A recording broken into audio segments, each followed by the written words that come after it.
자, 이번 이야기 시청자 제프리 로즈님께서 정말 또 오랜만에 참여를 해주셨습니다. 실제 현직 경찰로 근무를 하고 계신 분이고요. 그리고 예전 참여 사연은 바로 한 흉가 사진과 함께 같이 등장을 하셨던 또 그분에 관련된 이야기입니다. 그래서 바로 또 오늘은 어떤 직업 괴담이 펼쳐질지 들어보도록 할게요. 네, 여보세요? 안녕하세요. 제프리 로즈님. 네, 안녕하세요. 아이고, 반갑습니다. 네, 오랜만입니다. 아이고, 항상 수고하십니다. 네, 네. 네, 오늘 또 이렇게 제프리 로즈님께서 또 오랜만에 찾아와 주셨어요, 정말. 네, 정말 오랜만입니다. 그동안 잘 지내셨을 거라 생각을 합니다. 일단은 오늘 해주실 이야기가 다소 무겁기도 하지만 실제로 있었던 경찰 직업괴담이 될 것 같아요. 맞습니다. 네네. 네, 그래서 이제 두 가지 이야기가 있는데, 뭐, 대부분 알고 계신 그 길도 나올 거고, 그리고 또 정말 또 무서웠던 한 파출소도 있다고 말씀을 해주셨는데 맞나요? 네, 맞아요. 맞아. 네. 오늘은 두 가지 이야기를 한번 들려드리려고 합니다. 알겠습니다. 그럼 바로 출발을 해보도록 할게요. 렛츠 고! 네, 기릿! 렛츠 기릿!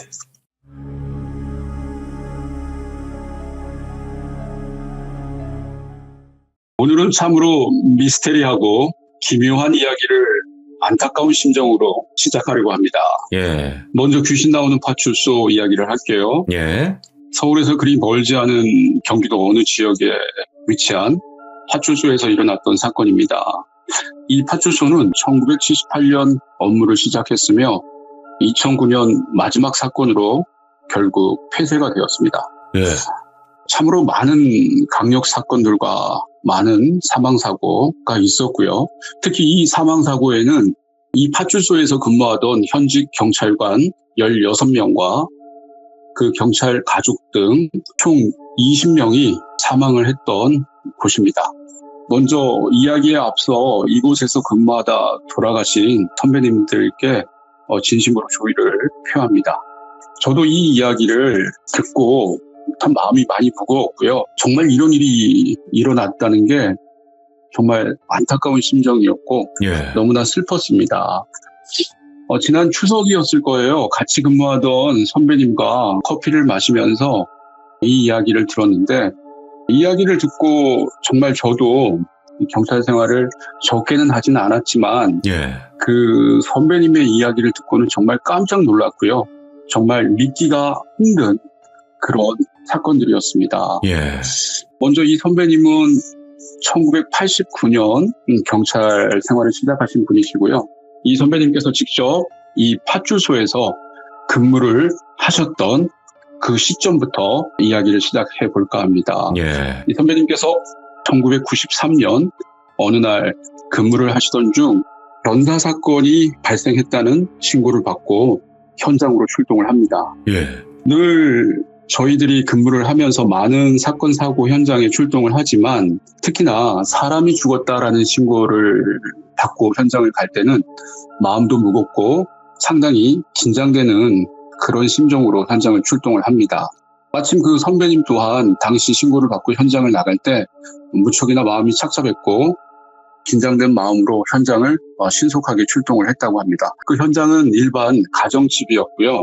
현장에 들어가서 살펴보니까 극단적인 선택을 한 남자분이 있는 것을 확인을 하게 되었다고 합니다. 예, 평상시와 마찬가지로 이 사건을 수사하던 선배는 너무나 깜짝 놀랐다고 합니다. 극단적인 선택을 한 그 남자의 얼굴을 보는 순간 다름 아닌 그 남자는 어제까지 같이 사무실에서 근무를 하던 동료였던 거였어요. 예, 저에게 이 이야기를 들려주신 선배님이 그 당시 느낌은 어제까지 같이 커피를 마시고 같이 함께 웃고 같이 현장을 출동하였던 동료였는데 그런 동료를 그런 모습으로 마주하게 된 자신이 너무나 놀랍고 또 경황도 없었고 너무나 슬펐다고 그런 말씀을 하시더라고요. 아이고, 평상시 그 동료분께서 항상 밝게 근무를 하셨고 그런 선택을 하리라고는 정말 생각지도 못했던 그런 동료였는데 너무나 안타까웠고 정말 충격이었다. 그런 말씀을 하시더라고요. 그런데 더 충격적인 일은 그 사건이 발생하고 얼마 후에 당시 그 극단적인 선택을 했던 동료분을 사랑하시던 한 여성분이 계셨는데 그 여성분이 극단적인 선택을 한 남자 그 친구분의 사망 사실을 듣고는 또 같이 극단적인 선택을 하게 됩니다. 연달아서. 네, 그렇죠. 예. 일단 선배님 말씀은 그런 극단적인 선택을 한 그 사건 이후 동료들의 그런 극단적인 선택이 이어졌다고 합니다. 예. 원인을 알 수 없는 교통사고로 일가족 4명이 사망하는 그런 사고도 있었고요. 예. 그리고 극단적인 선택도 다양한 방법으로 그렇게 이루어졌고 선배님 말씀은 사람이 죽을 수는 있다고 합니다. 저도 그렇게 생각을 하고요. 하지만 유독 왜 이 파출소에서 근무를 하던 현직 경찰관들만 그렇게 극단적인 선택을 해야만 했는지 예. 정말 이해를 할 수 없다고 합니다. 저도 그 이야기를 듣고는 정말 믿지를 못했는데 선배님 말씀이 자신이 근무를 했던 그 시절 함께 했던 그 동료들이 한 명도 아니고 16명이나 되는 동료들이 그렇게 다양한 방법으로 알 수 없는 그런 죽음을 선택을 했다고 말씀을 하시더라고요. 아무튼 이런 일들이 계속 일어났고 동료들 사이에서는 이 파출소를 근무하는 게 기피하는 그런 부서로 됐다고 얘기를 하더라고요. 예. 왜냐하면 왠지 모르게 그 파출소에서 근무를 하면 안 좋은 일들이 자꾸 생기고 또 같이 근무하던 동료들이 알 수 없는 이유로 자꾸 극단적인 선택을 하고 예. 자꾸 이렇게 죽음이 생기니까 그 부서에서 근무를 하는 게 겁이 나고 기피하게 되고 정말 힘들었던 그런 기억이 있는 파출소였다. 그런 말씀을 하셨고 그 당시 그 파출소는 그런 일들도 일어났지만 특히나 예. 그 건물 2층 화장실에서 많은 경찰관들이 그 화장실에서 있으면 소복을 입은 여자 귀신이 벽에서 이렇게 나온다.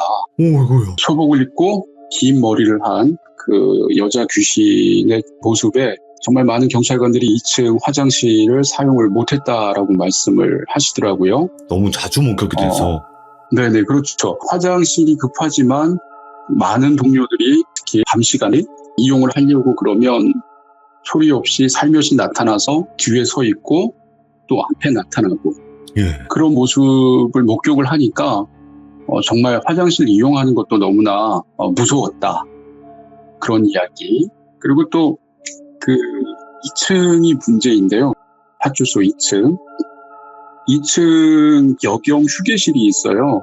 그 여경 휴게실에서도 여경분이 새벽에 쉬다가 방 안에서 누군가 자신을 쳐다보는 그런 느낌이 들어서 주변을 이렇게 두리번거려도 아무도 없었는데 자꾸 그런 이상한 느낌이 들어서 창문을 쳐다보니까 건물 밖 창문 2층 허공에서 동자 옷을 입은 남자 아이가 허공에 떠서 여경 직원분을 쳐다보는 그런 모습에 그 여경분이 너무나 놀라서 새벽 시간대 소리를 지르면서 1층 사무실로 뛰어내려왔던 이야기. 예. 정말 그 2층에서는 그런 현상들, 그런 모습들을 많은 직원들이 목격을 하게 됩니다.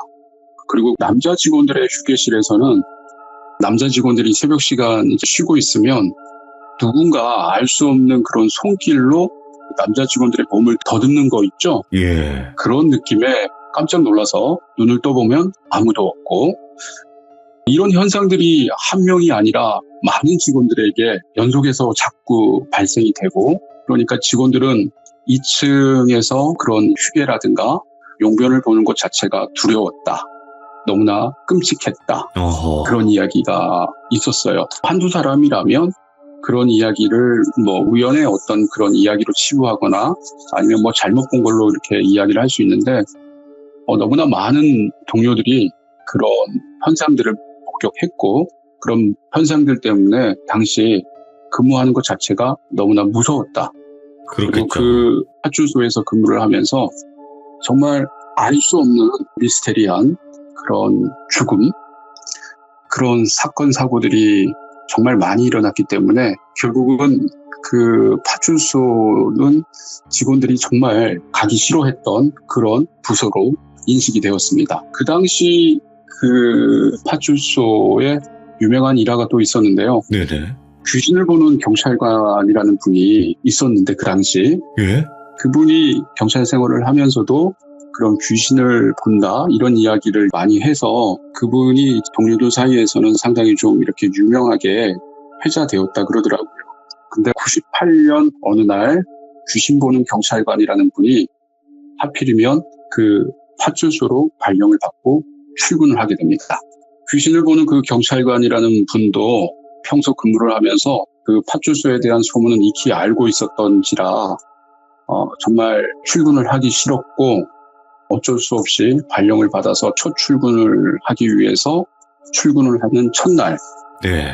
그분이 너무나 놀랐다 그런 말씀을 하셨다 그러더라고요. 예? 그 파출소에 출근하는 첫날 그 파출소 정문에는 그 파출소에서 근무하다 먼저 돌아가신 선배 경찰관 6명이 나와서 귀신 보는 경찰관이 출근하는 그 모습을 보고 환영을 해줬다. 어서 와라. 이런 식으로 얘기를 했다고 해요. 그래서 그 당시 귀신 보는 경찰관이라는 분은 발령을 받아서 그 파출소에서 근무를 시작을 했지만 돌아가신 선배 경찰관들이 곳곳에 나타나면서 따라다니는 그런 모습에 도저히 근무를 못하겠다라는 그런 고통을 많이 호소하셨고 결국은 이 선배 경찰관은 얼마 안 있다 네. 사표를 쓰고 나가게 됩니다. 도저히 근무를 못하겠고 너무나 힘들어서 그 당시 이제 사표를 내고 결국은 무속인이 되었다라는 이야기를 제가 들었어요. 아이고, 예. 이렇듯 그 파출소와 관련된 직원들은 당시 많은 그런 사건 사고에 시달렸고 또 많은 그런 이상한 일들에 고통을 많이 받았다고 하더라고요. 그래서 이제 저는 선배님 이야기에 그 이야기를 듣고 저도 근무를 하면서 많은 이야기를 듣고 사건 사고 현장에 나가봤지만 이런 일은 없었던 것 같더라고요. 드물겠죠. 네, 그렇죠. 놀라거나 뭐 그런 네. 현상을 보았을 수는 있지만 그런 현상들 때문에 직원들이 한두 명이 아니라 많은 직원들이 무서워했고 또 그 부서를 근무하기를 꺼려했고 유독 그 부서에서만 1993년부터 2009년까지 그 부서에서 근무하던 직원들 16명과 또 그 가족들 4명, 총 20명이 알 수 없는 그런 죽음, 그런 극단적인 선택을 왜 했어야 했는지 정말 미스테리하고 이해할 수 없는 그런 이야기였습니다. 야, 진짜 이거는 원인을 알 수가 네. 없네요. 귀신 때문일까요? 일단 귀신 때문이다라고 단정을 할 수는 없겠지만 그렇겠지만, 네네. 그 당시 그 파출소가 위치한 지리적인 어떤 그런 특징을 들자면 예. 파출소 뒤에는 도살장이 있고요. 또 그 뒤쪽으로는 공동묘지가 이렇게 펼쳐져 있던 그런 지리적인 위치가 되어 있었고 예. 일단 그 파출소에서는 세상을 정말 떠들썩하게 했던 그런 강력 사건들이 정말 많이 일어났던 파출소였고 그런 강력 사건들 때문에 현장을 출동했던 많은 경찰관들이 많이 힘들어했던 것도 사실이었고 유독 그 파출소에서 이상한 일들이 계속 일어났고 예. 또 그런 이상한 일들로 인해서 경찰관들이 정말 많은 고통을 호소했고 그런 고통을 호소하는 가운데에서 많은 경찰관들이 그렇게 극단적인 선택을 했었고 또 그런 극단적인 선택으로 인해서 직원들이 정말 그 파출소는 근무하기 싫은 곳, 정말 무서운 곳 이렇게 인식이 되어서 결국은 2009년 폐쇄를 하게 됩니다. 결국에 그 파출소를. 네네. 그리고 지금은 다른 곳으로 장소를 옮겨서 파출소 업무를 보고 있는 곳이고요. 예. 그리고 그 옮긴 파출소에서는 지금까지 아무런 그런 사건, 사고가 일어나지 않는다고 그러더라고요. 야, 진짜 터가 문제였을까요? 글쎄요, 그 당시 근무할 때 2층은 정말 올라가기 싫은 장소, 그리고 또 새벽 시간 조용한 시간이 있다 보면 정말 분위기도 음산했다고 합니다. 그래서 제가 평소 친하게 지내던 지인분하고 이야기를 나누다가 저도 이 파출소가 과연 어떤 곳일까 하는 생각에 현장을 한번 찾아가 보게 되었어요. 예. 얼마 전이었죠. 현장을 그 지인분과 둘이서 찾아가서 그 주변을 둘러보면서 이런 파출소가 아직도 2021년인데 예. 철거가 되지 않고 아직 현장에 있어요. 네, 현장에 있고 정말 그 현장을 이렇게 둘러보는 마음도 정말 착잡했습니다. 네.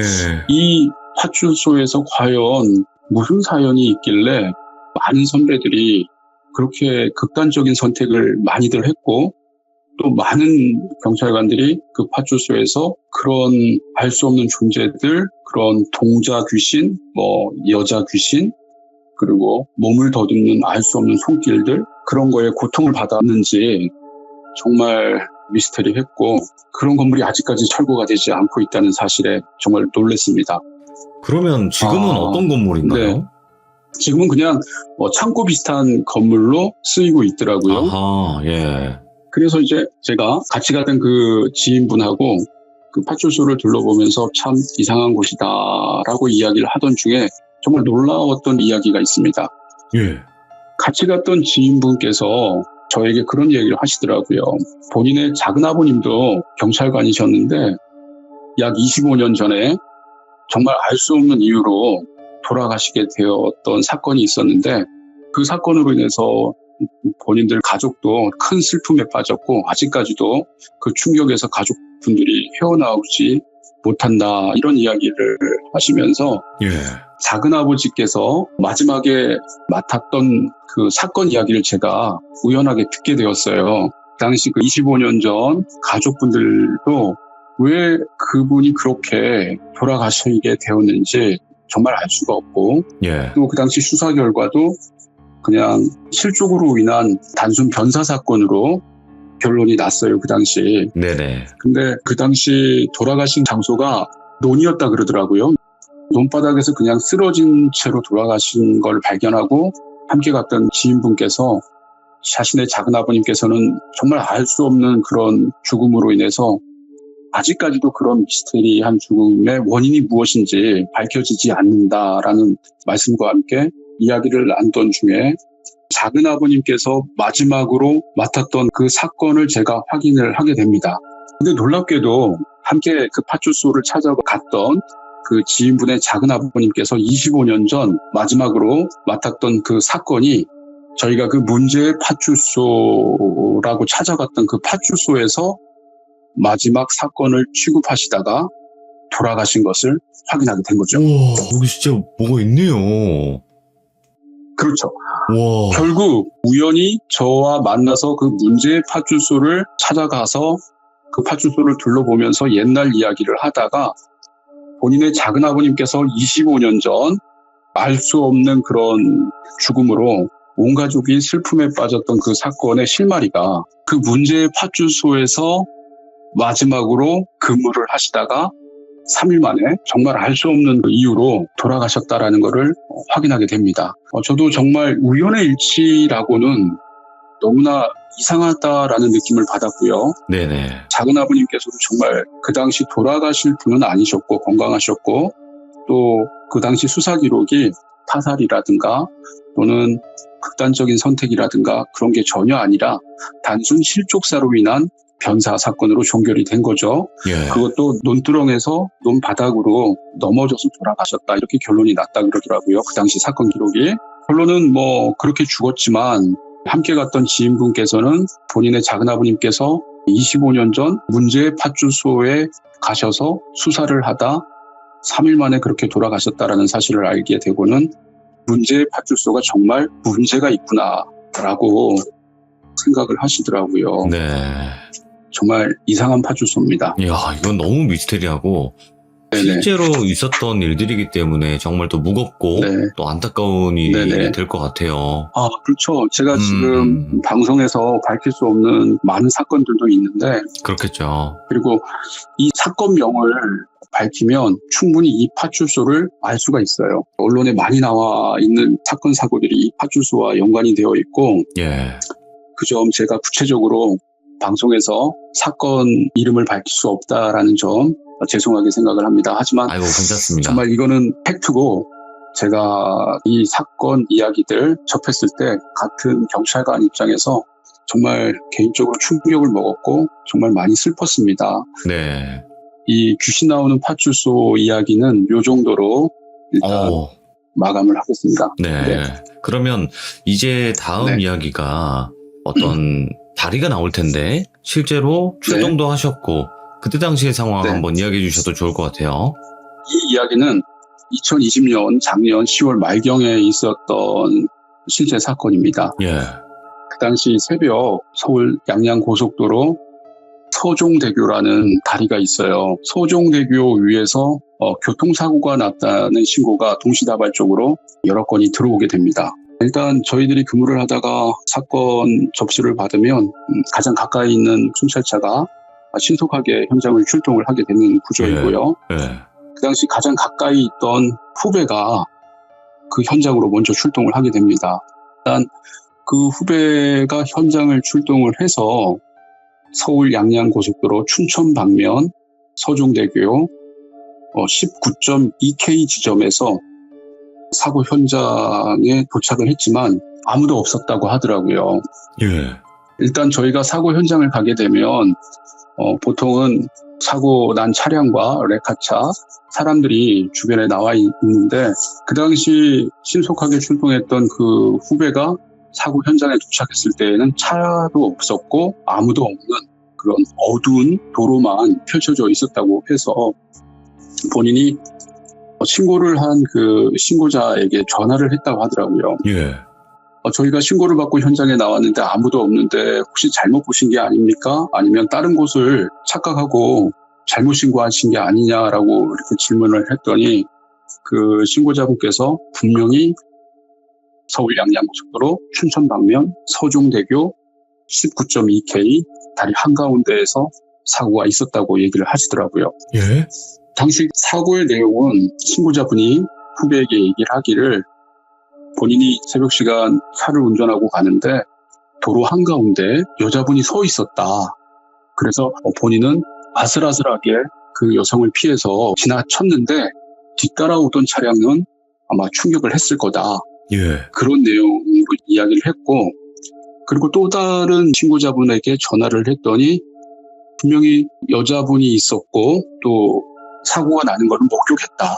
이렇게 또 진술을 여러 명이서 같이 일관된 진술을 해서 이 후배가 그 현장에 나가서 일단은 그 바닥을 랜턴으로 이제 서치를 했다 그러더라고요. 예. 도로를. 그런데 이 후배가 그 현장을 랜턴으로 서치하다가 목격하고는 너무나 충격적인 모습에 정말 할 말을 잃었다. 네, 이렇게 얘기를 했어요. 제가 현장에 먼저 출동했던 그 후배의 이야기와 그 후배가 사건을 하면서 취급했던 그 사건 기록들, 블랙박스 영상, 그 사건 현장 사진들을 제가 살펴보고는 후배를 좀 다독거려 주려고 했던 저 자신도 그 사건을 접하고 한동안 충격으로 인해서 좀 많이 힘들었던 기억이 있었어요. 어허.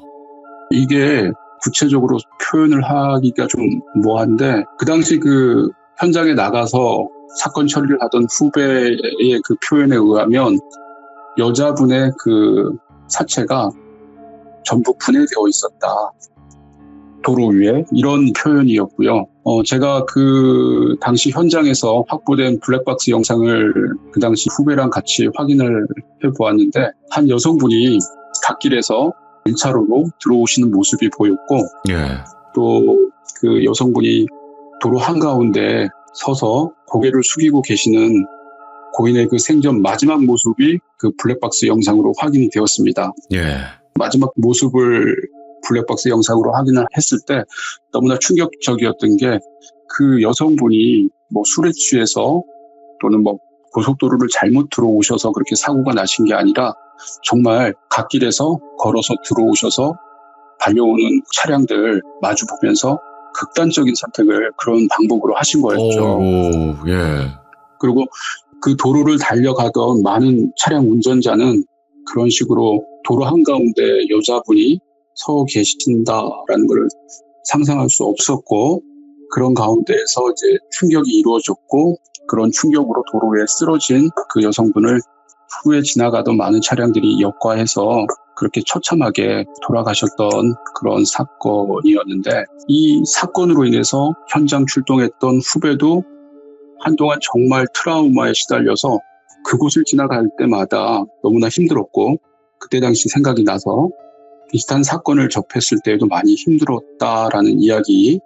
일반적으로 저희들이 그런 현장에 나가서 많은 사건 사고를 이제 접하지만 그 정도까지 처참했던 것은 저도 처음이었고요. 정말 저 또한 한동안 그곳을 지나갈 때, 특히 새벽 시간 지나갈 때면 정말 싫었고 정말 무서웠죠. 그 사건이 잊혀질 찰나였던 어느 시점인데 한 1년 정도가 지났어요. 지난 추석 때였던 것 같은데 저에게 어떤 지인분께서 이런 동영상이 인터넷상에 올라와 있는데 정말 무섭다. 그런 말씀과 함께 저에게 동영상을 하나 보내주셨는데 우연히 그 동영상을 제가 보다가 정말 소스라치게 놀라게 됩니다. 예. 그 동영상, 문제의 동영상은 2020년 10월 말경 서울 양양고속도로 춘천 방면 서종대교 19.2K 지점, 그 지점을 지나가던 어떤 차량 운전자분께서 자신의 차량 블랙박스에 찍힌 문제의 영상을 인터넷상에서 올려주신 건데 그 영상이 정말 충격적이었습니다. 예. 그 영상을 보시는 분들은 그 영상 자체만으로도 충격이다. 이게 뭐지? 정말 끔찍하다. 그렇게 볼 수 있는 영상인데 저는 그 영상을 보고 거기에서 더 놀라게 됐습니다. 그 예. 영상이 제가 조금 전에 말씀드렸던 작년 2020년 10월 말경 후배가 출동했던 그 사건이 발생이 되었던 그 지점이었고요. 또 그 영상에 나타났던 알 수 없는 형체가 작년 그 사고 현장에서 불박에 찍혔던 그런 모습들 너무나 흡사했습니다. 예. 사고가 나기 전 그 당시 그 여성분의 모습, 그 형태로 들어오고 서 있는 거였죠. 아, 그 살아 있었을 때의 상태였네요. 그렇죠. 그러니까 예. 그 당시 교통사고가 나기 전 그 여자분이 갓길에서 이제 2차로에서 1차로로 들어오는 그런 모습들을 영상에 이게 나타난 거예요. 정말 이해할 수 없고 과학적으로 납득이 안 되는 그런 영상이었습니다. 제가 그 영상을 보고 이 영상의 진위를 확인하기 위해서 후배랑 얼마 전에 통화를 했고 네. 1년 정도가 지난 시간이지만 아직까지도 많이 힘들어하고 있고 힘든 가운데에서 그 영상을 살펴보고 그 후배도 정말 크게 놀라더라고요. 자신이 취급했던 그 사건과 너무 흡사하다. 그리고 제가 더 크게 놀랐던 것은 그 후배에게 제가 그런 질문을 했습니다. 당시 사고 현장에 나가서 그 사건을 수습할 때 고인이 되신 그 여성분이 입고 계시던 옷이 어떤 옷인지 기억이 나냐라는 저의 질문에 후배가 말을 하더군요. 그 당시 여성분이 입고 있던 옷은 베이지색 트렌치 코트를 입고 계셨다라고 말을 하더라고요. 제가 소스라치게 놀란 그 부분은 무엇이냐면 그 문제의 동영상에 나타난 사람의 형체, 그 예. 형체가 트렌치 코트를 입고 있습니다. 비슷한 그런 느낌의 옷. 코트를 입은 게 맞아요. 영상을 보면. 예. 일단 과학적으로 설명이 될 수 없는 거고 누가 조작한 영상은 아닌 것 같고요. 절대. 또 그 블랙박스 영상에 찍힌 그런 모습이 절대 사람이 아니었습니다. 양발이었고 양손이 없는 그런 모습으로 도로를 들어오는 모습. 그리고 그 후배의 말대로라면 사고가 나신 그 고인께서 프렌치 코트를 입고 계셨다라는 그 후배의 진술. 정말 그 진위를 알고 있는 제가 봤을 때는 너무나 끔찍한 영상이었습니다. 야, 오늘 제프리 로즈님께서 정말 또 소름 돋는 직업괴담을 이야기를 해주셨는데, 진짜 경찰분들께서는 많은 일들을 겪으실 것 같아요. 제가 봤을 때도. 맞습니다. 네. 정말 또 많은 일들이 있었을 거고, 지금 또 말씀 못 하시는 그런 사건들도 분명히 있을 거라 생각하는데, 항상 또 고생하시고, 네. 이제 잠도 못 주무셔 가시면서 또 고생하시는데, 다음에 또 다른 소름 돋는 이야기 있으시면 꼭 찾아와 주시기 바랍니다. 제프리 로즈님. 네, 알겠습니다. 감사합니다. 네, 너무 고맙습니다. 네. 야, 오늘 또 첫 번째 그 파출소도 진짜 또 엄청난 파출소였던 것 같고, 두 번째는 정말 또 미스테리한 사건과 연관되어 있는 또 서종대교 이야기까지 잘 마무리를 또 해주셨습니다. 또 실제 지금 현직 경찰 분이시기 때문에 더 믿을 만한 소름 돋는 직업괴담이 아니었나 그런 생각을 해봅니다. 시청해주신 모든 분들 감사드립니다. 고맙습니다.